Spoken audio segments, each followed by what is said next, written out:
Souvenir de Julia Hachdeu.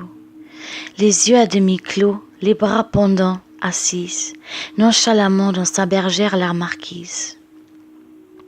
Rêve, son front se penche, alourdi de langueur, et fiévreuse, ses mains effeuillent une fleur. Ses cheveux mat de poudre, en boucle enroulés sur sa tête, qu'envers de coiffe dentelée, font mieux encore briller ses yeux noirs relangis, et donnent à ses traits si mignons, si subtils, un éclat pur et doux, ainsi qu'une auréole qui cendrait le front blanc d'un ange qui s'envole. Elle est jeune, elle est belle, elle est dans son boudoir, seule, son cœur ressent l'ennui profond et noir des êtres qui n'ont rien encore aimé sur terre.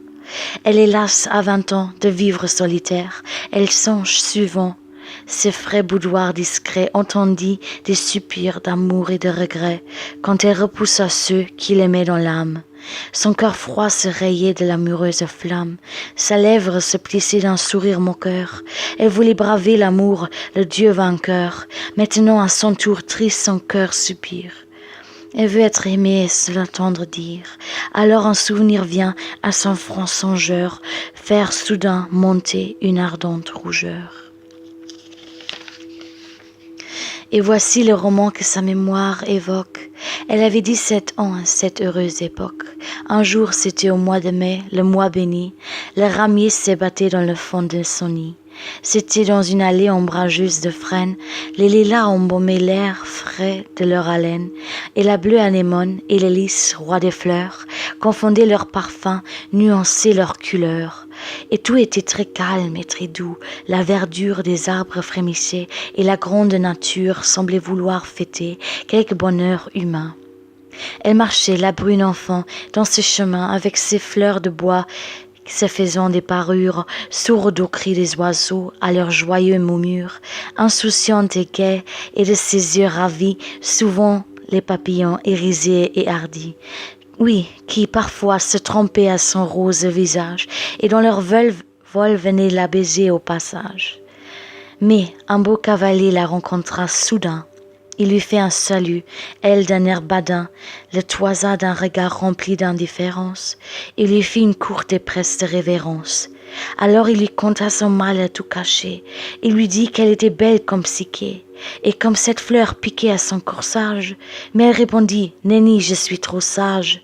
Passez votre chemin, car je ne vous crois pas. » Ouvrant son tablier, riant aux éclats, la folle enfant alors secoua sur la tête du beau jeune amoureux, confus de la défaite, sa cueillette de fleurs et de fruits odorants.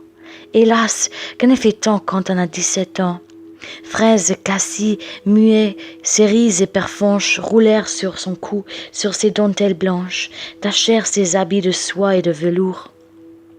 Et pour rendre sa peine et son dépit plus lourd, la méchante riait de son rire sonore. Le tablier vidé, vous en voulez encore, mon joli chevalier, je vais vous en chercher. Voilà comme vos chants d'amour m'ont su toucher. Elle dit, et d'un bon part, la charmante folle, laissant là son amant qui pleure et se désole. Depuis ce temps lointain, la marquise jamais ne revit ce jeune homme et ne s'en souvint. Mais ce soir, elle revoit comme en une vague songe, tandis qu'assise au fond de sa chaise, elle songe l'image de ce beau cavalier à genoux. Même, elle croit entendre encore le son si doux de sa voix qui roulait des larmes de tendresse. La marquise se sent envahir de tristesse. Ah, s'il était ici, s'il me les répétait ses aveux pénétrants, si son cœur palpitait comme alors, s'il pouvait encore me trouver belle. Jadis, j'étais trop jeune et je fus bien cruelle. Il m'oublie à présent, il a raison, qui sait, une autre à son amour peut-être. Ah, s'il pensait encore à moi pourtant, je serais bien heureuse. Folle enfant que j'étais, mutine et vaporeuse, n'aurais-je pas mieux fait au charmant cavalier? Hélas, puisque j'étais perdue de t'oublier, les larmes qui roulaient en perles sur sa joue la rendaient plus jolie, et la boudoise, pudeuse moue, qui contractait sa bouche était piquante à voir. La marquise, en jetant les yeux sur son miroir, eut un joyeux sourire et détournant sa tête, avec un léger cri, se leva stupéfaite. Car, près de son fauteuil, l'air soumis, tendre et doux, Le jeune cavalier se tenait à genoux.